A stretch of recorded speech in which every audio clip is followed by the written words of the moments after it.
Hello, everybody, and welcome to Dacob in Between. And more than ever, is our in between, our voguing, the proper thing to do for this video, because we're going to be talking Vogue Paris, actually. Before we get to it, subscribe to my channel here on the tubes and thumb up this video if you're liking it. You can also push the join button next to the subscription button and become a member today. Gain access to extra perks. You can also join me on Patreon, superdacob all spelled together, for extra perks there as well. I live stream every Saturday, so I also want to say join me every Saturday for my live streams where I film these videos and where you get to talk to me in the live chats. Ta-da! Welcome, my little co-conspirators in the chats. How's everybody doing? Little tickle to everybody, little belly rub, everybody gets a belly rub, and you get a belly rub, and you get a belly rub, everybody gets a belly rub. So we're gonna be talking Vogue, and we're voguing, you know, because this is so funny, the news. Vogue Paris is rebranding itself as Vogue France. I bit my tongue. Vogue Paris is rebranding itself as Vogue France. Now, listen to this, because Vogue Paris initiated in the 20s. So its first edition was, the first issue was in 1920. So, and only now, you know, because you know how the French are, they're like hard and thick as a rock.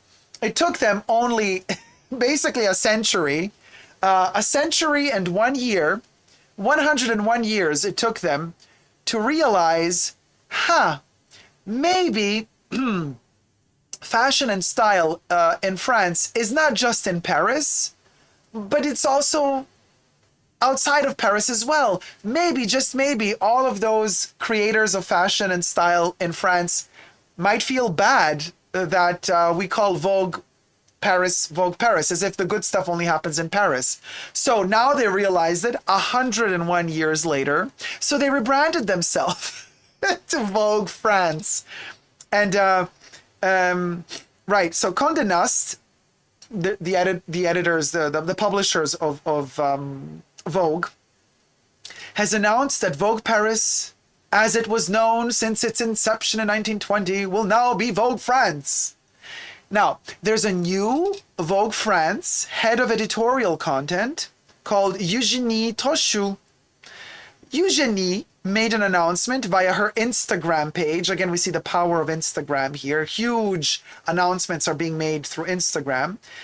Eugénie believes that this new title will be more reflective of the amount of talent represented from all over the country of France. Gee, ya think? Trochu's first issue as head of editorial content will hit newsstands next week on November 4th. So by the time we be filming this and posting it, you will already have your first edition of Vogue France. I'm going to buy one too, just to have the first edition with the France printed on it, because I'm a sucker for stuff like that. So Eugénie Trochu takes over many of the duties previously held by former Vogue Paris editor-in-chief Emanuele Alt under Vogue's new editorial structure. And the new Vogue editorial structure sees European editors having to report to British Vogue editor-in-chief Edward Enninful. So European Vogue editors have to report to the British Vogue editor, who probably has to report to the American Vogue editor. And guess who that is? I'm looking at you, Anna. How's it going, Miss Anna Winter? We love you, girl. Anna Winter. We love you, girl. We love you, child. We love you, child. The opulence of it all. Yes, it's Anna Winter, baby. Anna Winter is the queen. Is the queen. You best believe. Isn't that fascinating? This is so fun. I mean, 101 years it took them to rebrand themselves. Now, I'm asking myself, how come the Vogue Paris editor-in-chief, Emanuele Alt, I do not know for how many years Emanuele was editor-in-chief at Vogue Paris. How come Emanuele didn't want to change the name to Vogue France?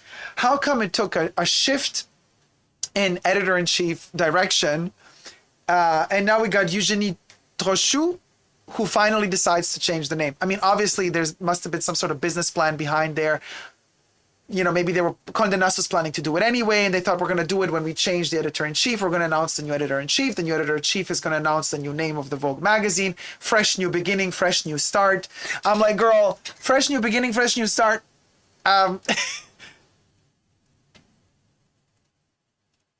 To be perfectly honest with you, if you really want to set a mark on this world, then you delete all the different country Vogues and you have one Vogue.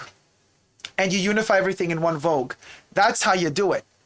That's how you pull down barriers and borders. Why does the world have to have all of these borders? Why do even magazines have to have all of these borders? And you can highlight different cultures and different fashions of every country in one Vogue. It's the Vogue of the world. Yeah, you can do it. But no, Condé Nast wants to earn money. Obviously, the more copies of different Vogues from all across the world they can sell, the more money they can earn. But I'm thinking if they made one really good Vogue and distributed it all over the world, it would sell even more than having, because you always strive towards what is more popular, and you always think, well, American Vogue is the most popular, especially the September edition or issue, yada yada, because it's the thickest one with a ton of commercials in it, by the way. But if you had one Vogue all across the world, which highlights different aspects of the world, I mean, that's a magazine, that's a journal that I would consider subscribing to. What are your thoughts? KDF says, that's exciting. They often put the same person on multiple country Vogue covers in the same month anyway. To save money, probably. How many pages would that Vogue have? Well, here's a thought for you. Let's make it even more environmentally friendly. Let's just make it digital. Why does it have to be a chunky book? Make it digital. Make it digital. Make a huge worldwide Vogue and make it digital. And then it can have its 5,000 pages. Like a Bible every month. A Bible comes out for fashion from all over the world. I think that's fabulous. Anyway. Picklemar says, I would prefer European Vogue over North American Vogue. I always refer to it as French Vogue anyway, says Lauren. Me too. I also always call it French Vogue. And Vogue Italia, we always call Vogue Italia. The only interesting thing, that Italy has the issue of Man Vogue, L'Uomo Vogue, which I always loved so much. Which is very different from GQ, even though GQ is also Condé Nast, so it's kind of like Vogue in a way for men, but L'Uomo Vogue is the best thing. Sam says, no, I love saving my Vogues, but you know, it's a lot of paper. Paige D says, I find I read digital magazines far less, and I have several subscriptions. Not Vogue, but I have considered it. I love a good, thick, glossy fashion magazine on my coffee table. So chic. I could not agree more with you, Paige. I completely agree with you. But here's my issue, because I've been subscribed to several Vogues in my life. I've canceled all my subscriptions because after many years of being subscribed to them, they just keep coming in. And like, I have a whole wall full of Vogue magazines, which I'm sick of looking at it. You can't, you know, it feels, I feel oppressed. I feel like, oh my God, it's clouding my life. I can't breathe anymore. It's too much because they keep popping them out. You know, it's not like you have your favorite designer or whatever, couch table or whatever table book, and you put it on your couch table or whatever. And that's the book. That's that one book you love so much. I understand that. But with Vogue, you got to buy a new one every month. So it's not that one that stays there. It's like every month it's a different one. So, I mean, it's about, I love the feel of going through the Vogue magazine. I love the pages. I love the quality of the paper. Like, it's luscious. It's luxurious. I completely agree with you. But I've stopped. Decat says, I don't like reading the news on my phone, computer. I want print. And I'm telling you, I mean, I'm not saying, oh, I'm all about sustainability. Look at me. I write all of my notes for every live stream in my notebooks. I love to have it on paper because, you know, with these iPads, I mean, you scroll through, stuff gets blocked, it doesn't want to open up, the app doesn't work. I'm like, F this. Let me just open up my booklet to the page I needed. Done. I wrote everything I need. So I love writing stuff by hand. I love that feeling with notebooks, but I'm getting more and more into the digital aspect of things as well, obviously. Sam says, is there a Spanish Vogue? And if there is, why does no one talk about it? There's even a Czech Vogue. There's a Vogue from the Czech Republic. There's a Czech Republic Vogue. So I'm sure there's going to be some Spain Vogue. Yes, there is Vogue Spain. Yes, there is. Vogue China just launched Vogue Plus, a magazine for Gen Z, with Timothy Chalamet on the first cover. Crying out loud. I can't. Don't get me started with Timothy Chalamet. Chalamet, not. Whatever Where says Edward, Enninful's Vogue covers are absolutely my favorite. My fave thing to happen to Vogue in recent years. BUMBAG says, oh, like digital Chinese magazines, piracy is going to be a problem though. Oh, for sure. Piracy is always a problem. Rhonda says, paper is my enemy. Can't do it. I know, Rhonda. Me too. I'm trying to cut down on paper as much as I can. Holy Grace, I'm a writer too. It's better for memory too. To write on real paper, Holly? Or, oh, Holy Grace says, I used to be subscribed to Australian Vogue. It became too much. And the content was shite. I don't enjoy Australian Vogue too much. Politics. Get yourself Bitcoin then, or Ethereum subscriptions instead. Holy Grace, I'm a writer too. It's better for money too. Sam says, is there a Spanish? So yeah, there is. Vogue, sorry, I'm reading.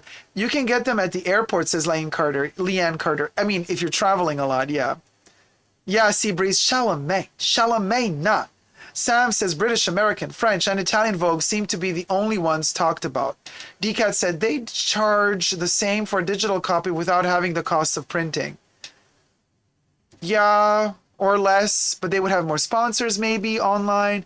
Vogue Scandinavian just launched too, and is printed in English since they use it as a bridge language. Seabreeze says, did you buy Bitcoin, Dacob?